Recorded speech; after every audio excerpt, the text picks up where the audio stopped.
అందరికీ నమస్కారం. నేను మీ నాగబాబుని. నిన్న ఒక ఇన్నింగ్స్ ఆడుకున్నాం కదా. ఇది హిందూ ద్రోహి వైసీపీతో మనం ఆడుకునే సెకండ్ ఇన్నింగ్స్. మనం చిన్నప్పుడు మంత్రాలకు చింతకాయలు రాలుతాయి అనే కథలు వినేవాళ్ళం. కొందరు సిద్ధులు నీళ్లలోంచి నూనె తీశారని, దాంతో దీపాలు వెలిగించారనంటే ఒకప్పుడు నేను అస్సలు నమ్మేవాడే కాదు. కానీ మన జగన్ బాబా అనుకో పాలు వెన్న లేకుండా నెయ్యి తీశాక అవన్నీ నమ్మక తప్పట్లేదు. అసలు నేతిలో నెయ్యి లేకపోవడం ఏంట్రా అని జుట్టు పీక్కుంటున్నారు కదా. చూద్దామండి. ఒకళ్ళని చాలా మంచి హెల్దీ, హైజీనిక్ అండ్ ఆర్గానిక్ భోజనం వండి పెడతాను అని చెప్పి ఇంటికి పిలిచి అందుకు చాలా డబ్బు కూడా తీసుకొని మార్కెట్లో చీప్గా దొరికే నకిలీ బియ్యం, కెమికల్స్ నిండిపోయిన సరుకులు, ప్రమాదకరమైన ఎసెన్స్తో ఉన్న పచ్చళ్ళు లాంటివి వేసి భోజనం పెట్టి, ఏదో ఒకటి భోజనం అయితే పెట్టాను కదా, భోజనం పెట్టకుండా మోసం చేశానా అని దబాయిస్తే అలాంటి మీరు ఏమంటారు? నేనైతే వైఎస్ఆర్సీపీ నాయకుడు అంటాను. ఇంకా కరెక్ట్గా చెప్పాలి అంటే వైఎస్ఆర్సీపీ హయాంలో టీటీడీ చైర్మన్ అంటాను. ఎందుకంటే వైఎస్ఆర్సీపీ హయాంలో టీటీడీ చేసిన పని ఇదే. చుక్క పాలు కానీ బొట్టు వెన్న కానీ లేని ప్రమాదకరమైన కెమికల్స్తో ఫేక్ గీని 60 లక్షల కేజీలకు పైగా స్వామివారి డబ్బుతో కొని ప్రసాదం తయారు చేసి భక్తులకు పంచిపెట్టారు. ఎంత పాపం, ఎంత ద్రోహం ఇది. ప్రభుత్వ సొమ్ముతో ఎలాగూ వైఎస్ఆర్సీపీ అవినీతి చేసింది. స్వామివారి టీటీడీని అయినా కొంచెం నీతిగా నడిపి ఉండొచ్చు కదా, ముఖ్యంగా ప్రసాదం లాంటి విషయాల్లో. ఇదేదో సాక్షి లాంటి పేపర్లోనో ఛానల్లోనో వచ్చిన న్యూస్ కాదు.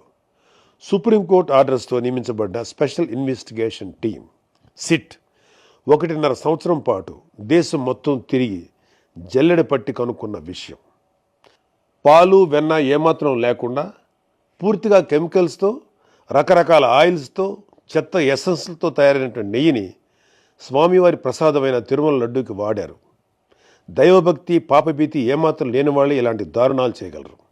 మన సనాతన హైందవ ధర్మం ప్రకారం అజ్ఞానం వలనో పరిస్థితుల వలనో తప్పు చేస్తే అందుకు క్షమించవచ్చు. ఈ విషయం శ్రీకృష్ణ భగవానుని భగవద్గీతలో, ఆది శంకరాచార్యుల అపరాధ క్షమాపణ స్తోత్రంలో కూడా ఉంటుంది. అలా కాకుండా తెలిసి తప్పు చేస్తే దాన్ని ఏమనాలి? అది కూడా దేవదేవుడిగా కోట్లాది మంది భావించే శ్రీ వెంకటేశ్వర స్వామి విషయంలో చేస్తే అందుకు పాపం అనే మాట కూడా చాలా చిన్నది. ఈ ఫేక్ నెయ్యిని కొనడం కోసం టీటీడీ చైర్మన్గా వైఎస్ జగన్మోహన్ రెడ్డి బాబాయ్ అయిన వైవి సుబ్బారెడ్డి ఉన్నప్పుడు 2020 ఫిబ్రవరిలో రూల్స్ను మార్చారు. ఆల్రెడీ ఉన్న కండిషన్స్ని సగాని పైగా తగ్గించారు. అనర్హులైన ఈ ఫేక్ గీ సప్లయర్ బ్యాచ్ని అర్హుల్ని చేయడం కోసం తొక్కాల్సిన అడ్డదారులన్నీ తొక్కారు. ఇలాంటి వెధవ ఫేక్ సప్లయర్స్కి వీళ్ళు పెట్టిన పేరు వర్చువల్ డైరీ. ఇవి దొంగ డైరీలు. బినామీ పేర్లతో రకరకాల రాష్ట్రాల్లో ఆపరేట్ చేస్తూ ఉంటాయి. ఒక దగ్గర ఒక పేరుతో బ్యాన్ అయితే ఇంకో పేరుతో కొత్త అవతారం ఎత్తుతారు. అచ్చంగా జగన్ కంపెనీలో పెట్టుబడులు పెట్టిన దొంగ సూట్ కేసు కంపెనీల్లాగా. ఇవి పాలు వెన్న ప్రొక్యూర్ చేస్తామని అబద్ధాలు చెప్పి కమిషన్లు ఇచ్చి కాంట్రాక్ట్ సంపాదించి కెమికల్స్తో చేసిన ఫేక్ గీని సప్లై చేస్తాయి. మరొకసారి గుర్తు చేస్తున్నా, ఇవేవి నేను ఇంకెవరో పుట్టించిన మాటలు కాదు. సాక్షాత్తు సిట్ 36 మందిని నేరస్తులుగా చెప్తూ వేసిన ఛార్జ్ షీట్లో ఉన్న విషయం. నేను వైవి సుబ్బారెడ్డి పేరు ఏదో రాజకీయ అక్కస్తో తీయలేదు. అతని పిఏని సిట్ అధికారులు అరెస్ట్ చేసి విచారిస్తున్నారు. ఊరికినే కాదు, ఆధారాలతో. ఇవన్నీ ముందు చెప్తాను. ఇందాక ఈ తప్పుడు ఫేక్ గీ విషయంలో పాపం అనే మాట సరిపోదన్నాను కదా. సరైన మాట ఏంటంటే ఘాతుకం. గుర్రానికి తెలియకుండా తోక ఊపుతుందా? లేదు కదా. తోకే గుర్రాన్ని ఊపిందంటే చిన్న పిల్లోడు కూడా నవ్వుతాడు. అలానే 24/7 వైవి సుబ్బారెడ్డి దగ్గర ఉండే తన ప్రైవేట్ పిఏ అప్పన్న ఆయనకు తెలియకుండానే టీటీడీకి ఆ ఫేక్ గీ సప్లై చేసే వాళ్ళను దేశం మొత్తం తిరిగి కేజీ ఫేక్ గీకి 25 రూపాయల చొప్పున కోట్ల రూపాయలు వసూలు చేస్తుంటే వైవి సుబ్బారెడ్డి గారికి తెలియకుండానే ఉందంటే నువ్వు అబద్ధమైనా చెప్పు ఉండాలి, లేదా పిచ్చోడమైనా అయి ఉండాలి. మనందరికీ తెలిసి సుబ్బారెడ్డి మానసిక స్థితి 2020 నుంచి ఇప్పటి వరకు బాగానే ఉంది. స్వచ్ఛమైన నెయ్యి, పోనీ చాలా వరకు సహజమైన నెయ్యి సప్లై చేసి ఎవరూ కూడా కేజీకి ఇంత డబ్బు అని చైర్మన్ ప్రైవేట్ పిఏకి కోట్లు కమిషన్ ఇస్తాడా? ఒక ప్రైవేట్ పిఏ అయిన అప్పన్నని జైల్లో పెట్టిన సిట్ 36 మందిని నేరస్తులుగా ఛార్జ్షీట్లో పెట్టిన సిట్, మొత్తం 250 కోట్ల రూపాయల స్కామ్ జరిగిందని చెప్పిన సిట్ ఎందుకు అప్పటి చైర్మన్ వైవి సుబ్బారెడ్డి పేరును ఛార్జ్షీట్లో పెట్టలేదు, అసలు జైల్లో ఇంకా ఎందుకు పెట్టలేదు అని రోజు జనాలు అడుగుతున్నారు. ఒక ఎమ్మెల్సీగా నన్ను ప్రభుత్వ వేదికల్లో అడగమంటున్నారు. అడుగుతాను, మీ దగ్గర రివర్స్ టైం మిషన్ ఉందా? వైఎస్ఆర్సీపీ వాళ్ళ దగ్గర, ముఖ్యంగా టీటీడీ చైర్మన్గా చేసిన వాళ్ళ దగ్గర ఉంది. అది ఎలా? ఆశ్చర్యపోతున్నారా? సాధారణంగా కాలం గడిచే కొద్దీ వస్తువుల ధరలు పెరుగుతూ పోతాయి కదా, కానీ వైఎస్ఆర్సీపీ హయాంలో టీటీడీలో మాత్రం ధరలు తగ్గుతూ పోయాయి.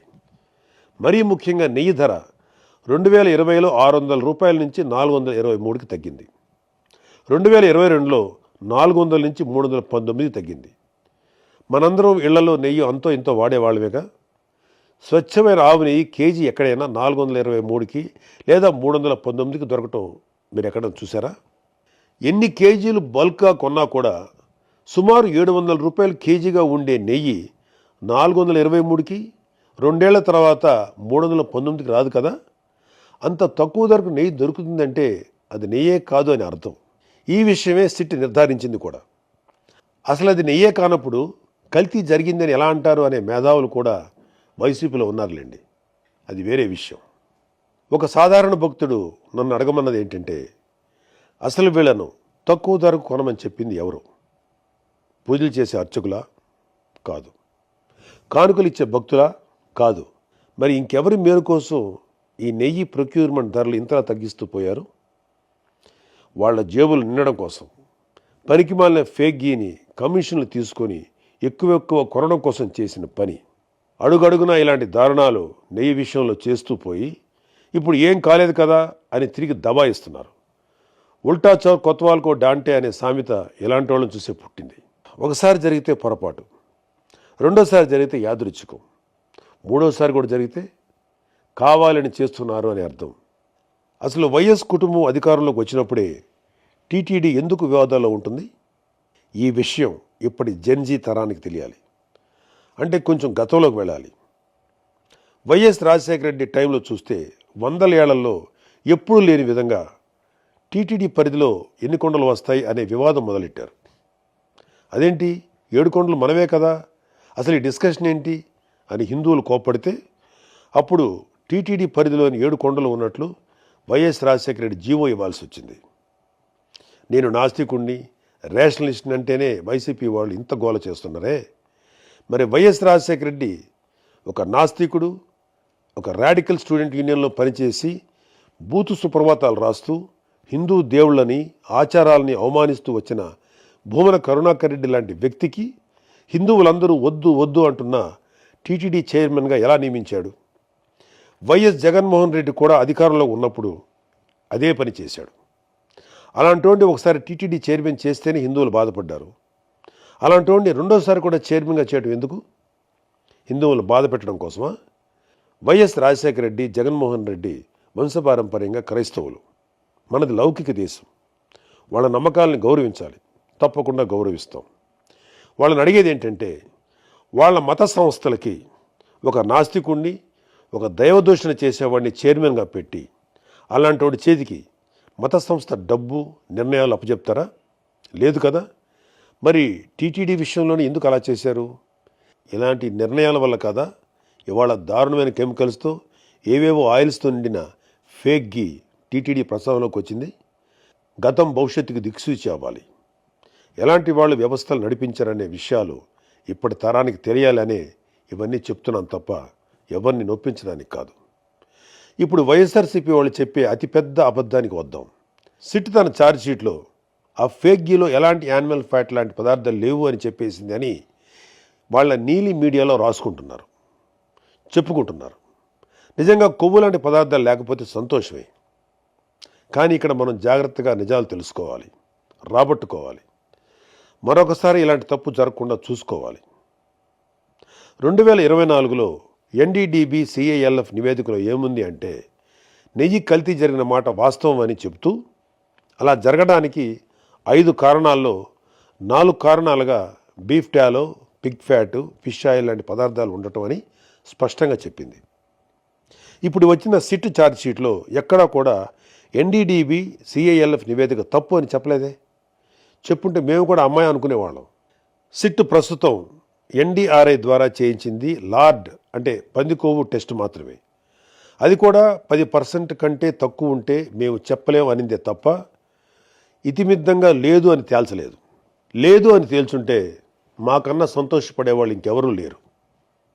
ఇప్పుడు జరిగింది nuclear DNA based PCR test మాత్రమే.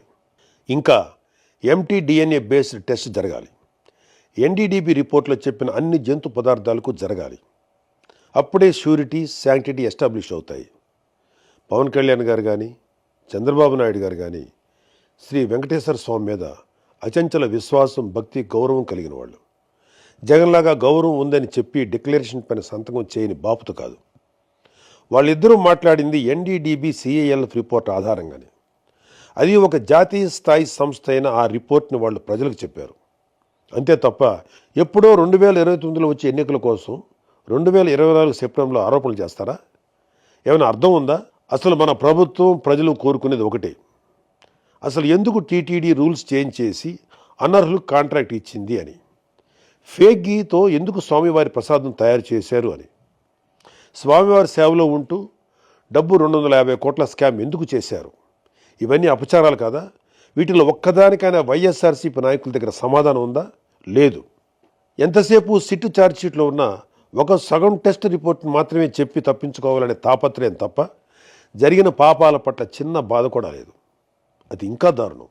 సిట్ మరింత వేగంగా, ఎఫెక్టివ్గా విచారణ, అన్ని రకాల టెస్టులు చేసి ఈ ఫేక్ గీ విషయంలో పాత్రధారులతో పాటు సూత్రధారులను కూడా అరెస్ట్ చేయడంతో పాటు శిక్షలు కూడా పడేలా చేయాలని ఎమ్మెల్సీగా కంటే ఒకటి సగటు భారతీయుడిగా కోరుకుంటున్నాను. నేను చివరగా ఒకే ఒక మాట చెప్తాను. దేవదేవుడైన వెంకటేశ్వర స్వామి జోలికి వచ్చి ఆ దేవుడి సొమ్ము తిన్న వాళ్ళు ఎవరూ కూడా బాగుపడినట్లు చరిత్రలో లేదు. స్వామివారికి ద్రోహం చేసిన వైసీపీనే కాదు, మేము హిందువులమని చెప్పుకుంటూ ఆ పార్టీని వెనకేసుకొచ్చే ప్రతి ఒక్కడు తల్లి పాలు దాగి రొమ్ము గుద్దే హిందూ ద్రోహులే. ఈ మాట నేను నా ధర్మాన్ని గౌరవిస్తూ ఇతర ధర్మాలను ఏనాడు కించపరిచిన ఒక హిందువుగా, ఒక భారతీయుడిగా చెప్తున్నాను. జై హింద్.